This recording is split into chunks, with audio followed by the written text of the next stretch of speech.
I'm here to meet the traditional Evenk people, nomadic reindeer herders who live deep in the forest and whose lifestyle has remained virtually unchanged for the last 800 years.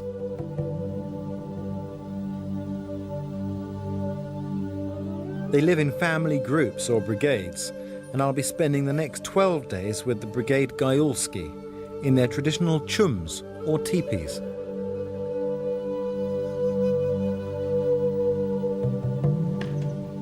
I've studied wilderness skills for years, but I had no idea that there were people who still lived quite like this.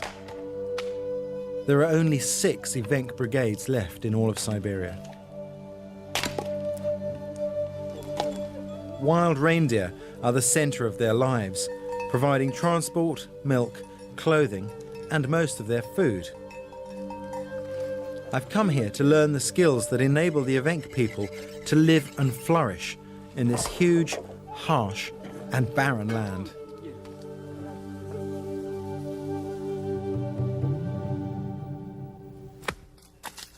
If you want to keep your reindeer in a forest this size, you need fences.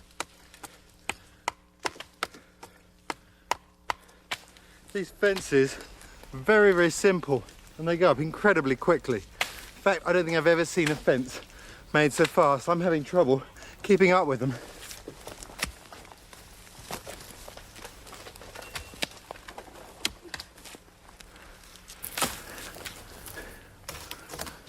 It's amazing, these fences are just made by interlocking the sticks like here.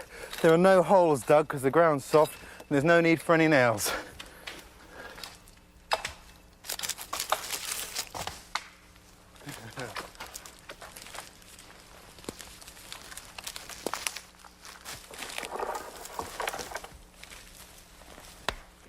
The guys tell me they can make about 500 meters of fencing in one day, but in the last 20 minutes, they've made about 100 meters. So somehow, I don't think their tape measures are accurate. Sasha is head of the brigade. He was born in the forest, went away to school, and despite the comforts of the modern world, chose to live back here with his family. He makes handling reindeer look incredibly simple.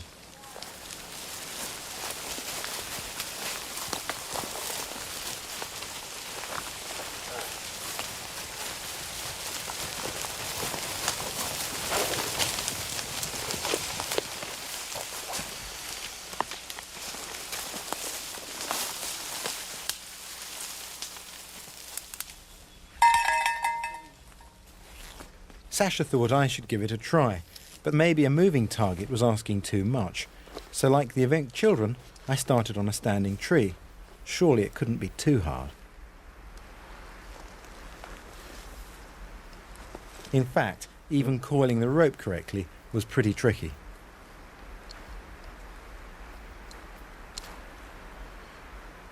Everybody get that tree. Yeah? It's difficult. I almost killed the sound man. It's difficult. Show me how it's done, Sasha.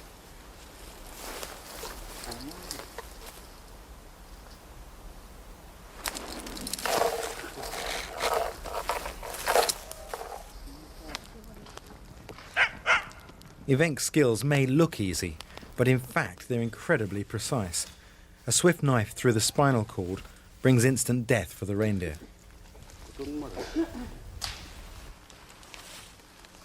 The reindeer are communal property, and the meat gets shared throughout the brigade. So unlike us, the Evenk know exactly where their food comes from and how they affect the natural balance of their forest. The carcass is skinned with great care because every part of it has a use.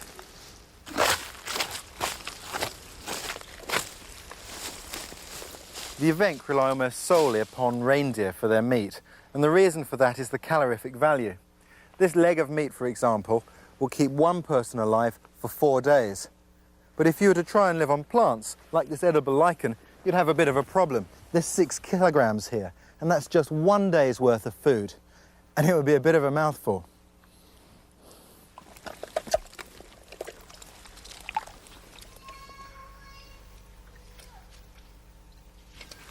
Without this sinew, life here would be almost impossible. In winter, temperatures drop to -60 or below. The warmest clothes are those of reindeer skins stitched together. Once the sinew has dried out, it's the best natural thread there is, and given that the nearest shop is over 300 miles away, it's crucial to life here.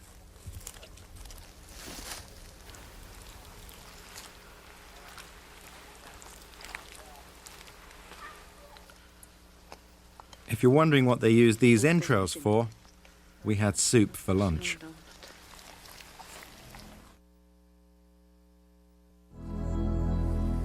This forest stretches around the polar regions. It's known as the taiga, which is a Russian word that means barren place. Now, at first glance, it may not seem barren, but this land can be incredibly harsh. The ground itself is gripped by permafrost. A metre beneath my feet, it's frozen solid.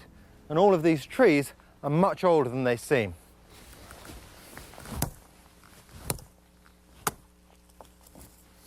If you look at the annual growth rings, you can see they're very tight together. And that's because the trees here only grow for about 100 days each year. Even the harshest place offers some advantages. Here you can find birch bark and this lichen, Alectoria. Now, both of these are really good for firelighting.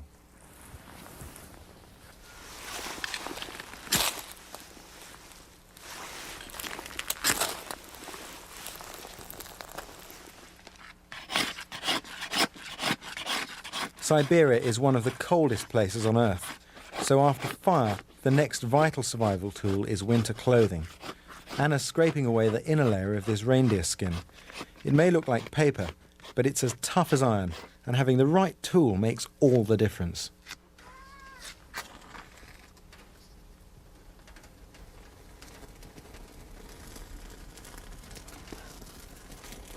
Once this skin has been smoked to stop it rotting, it'll be used as part of the boots Anna's offered to make me while I'm here. One of the secrets to living in the wilderness is a direct approach to solving problems, like the simple techniques used to prop this table. This tripod tied up with roots to suspend the cooking pot, and this simple gadget for keeping the drinking water out of the reach of the camp dogs. And with such a nomadic lifestyle, building a chum is child's play too.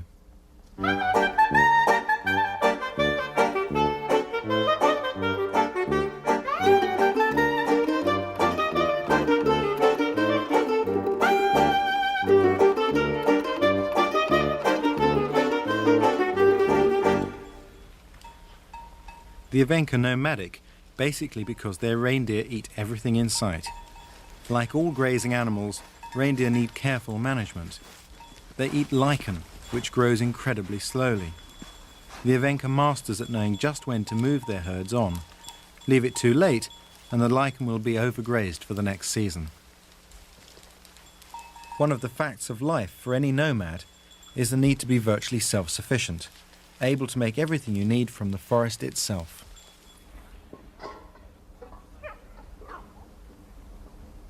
Right now it's September, late autumn in Siberia, and yet the temperature's already dropping to -6 at night. So back in Anna's chum, those boots are going to be even more welcome.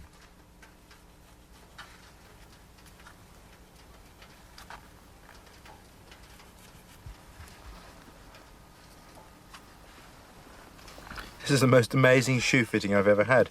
There are absolutely no measurements. In fact, there's not a tape measure in sight.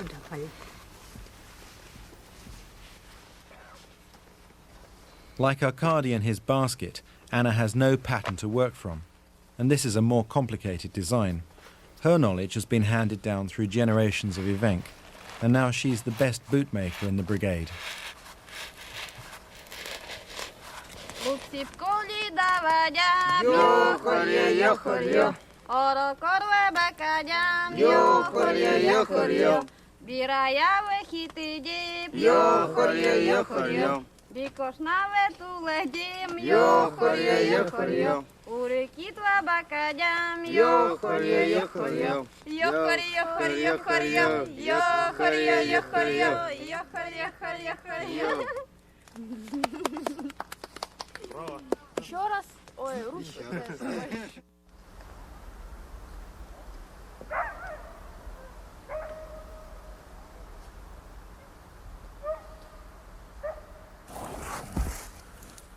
All this fell overnight.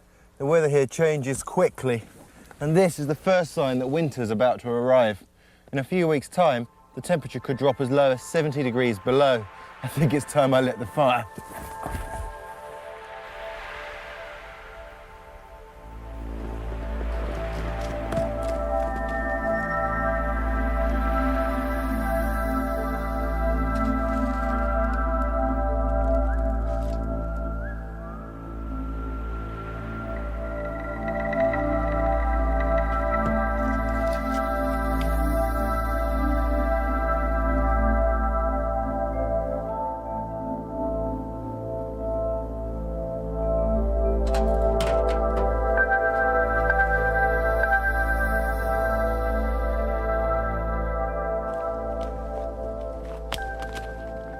Of course, I'd no sooner got the fire going than Vadim and Vitali turned up to take me fishing. Apparently, a couple of centimetres of snow was nothing to worry about. This would melt in a couple of days, and anyway, according to Vitali, they only notice it when they can measure it in metres. Mind you, he is a fisherman.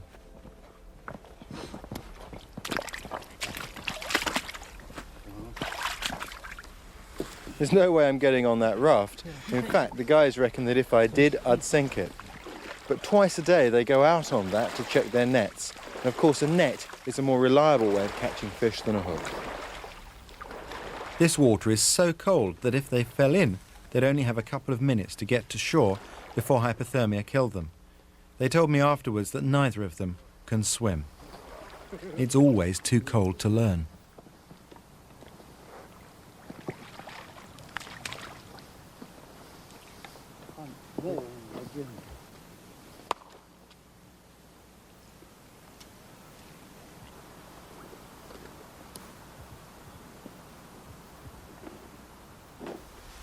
Looks like they've got a really good catch.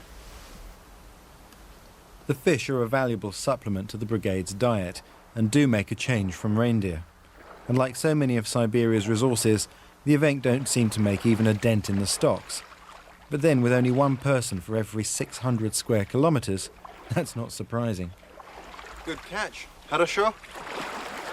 Хорошо.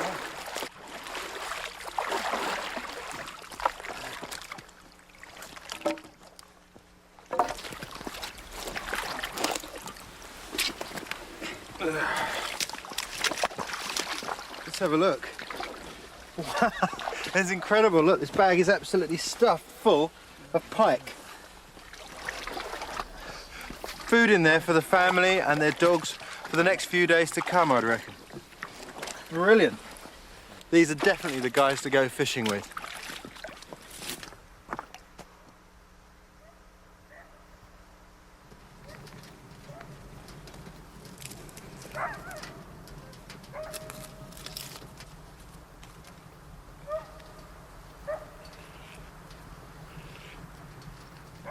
This is where the sinew comes in. It's rolled to make a perfect even thread.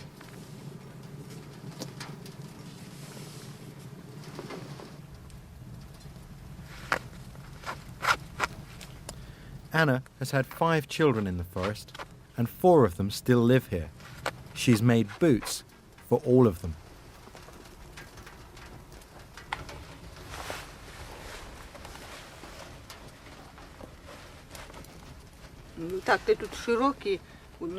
They look big, but I'll make you some thick socks to go underneath, and they'll be fine.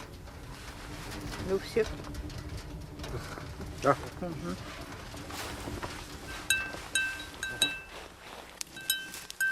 Ой, папа, сейчас упадет. But reindeer are more than just clothing and meat. They also give milk.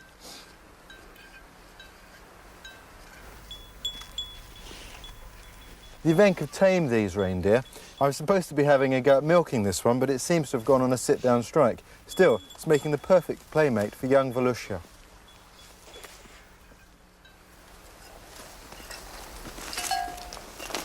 Cow's milk contains 3 to 4% fat, but reindeer milk contains 17, and that makes it a vital baby food for this cold, wintry environment.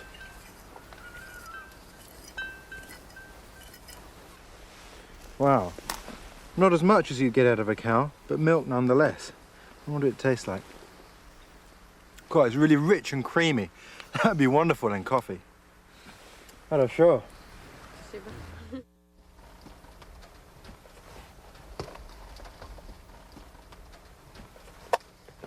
After 3 days, Anna has almost finished my boots. They're perfectly tailored to be a loose fit. That way blood circulates well in my feet, preventing frostbite. The soles are soft and not strong enough for rough ground, but ideal when all that snow falls. То самое.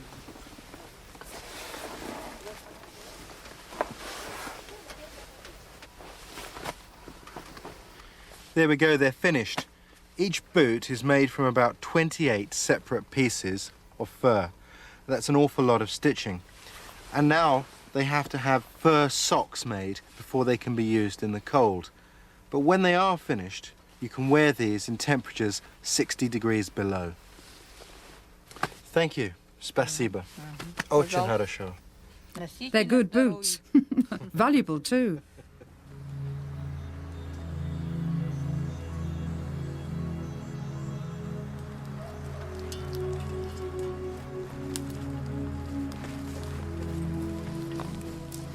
Since they move camp about once a month, the Evenk are masters of packing everything.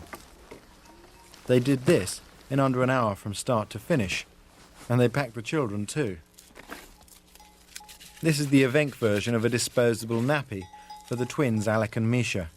In winter, wet clothes freeze instantly, which is hardly comfortable on long reindeer journeys, so the dry rotten wood soaks up the wetness.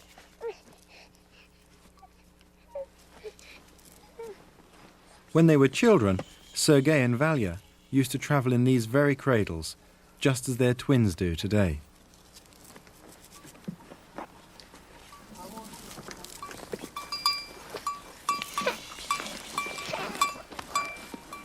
One of the biggest things that struck me about the Evenk is that their children rarely cry.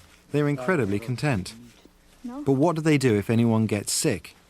We don't get sick, was all they said. And it's just as well. The hospital is a week's travel by reindeer away.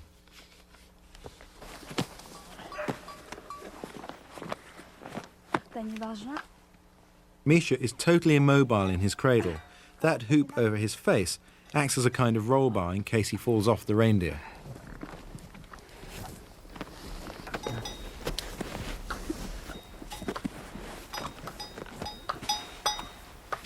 Посади.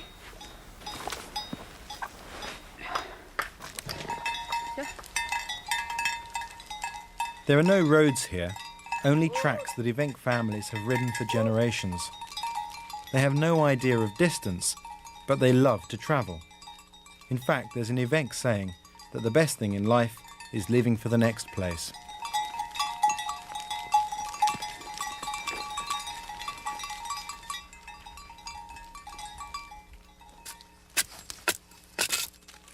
Of course, the great thing about living in a chum is that when you move, there's no mortgage to worry about. Just pick your new site and chop down a dozen poles.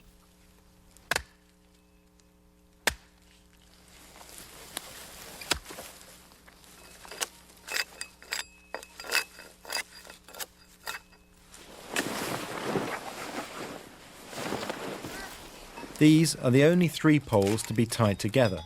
They form a tripod, and all the others just get lent on top.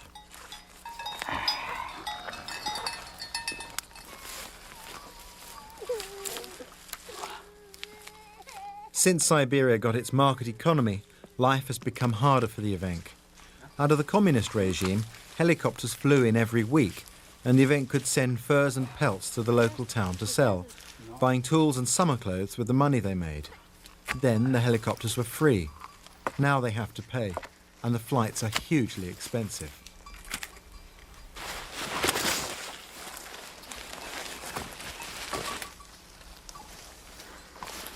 But they love their life and their forest. The children have to be rounded up like reindeer, even lassoed in some cases to be sent off to the state boarding school. And like his father and uncles before him, young Slava here will almost certainly return from his schooling to the taiga to live and work. And because they still have the knowledge of how to live in the forest, no matter what happens in the rest of Russia, their way of life can survive.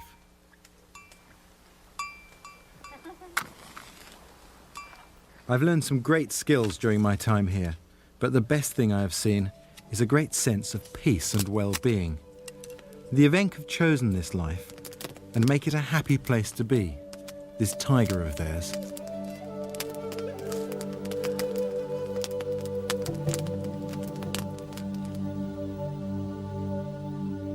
When I arrived here 12 days ago, I thought it was incredible that anybody could live in all that wilderness.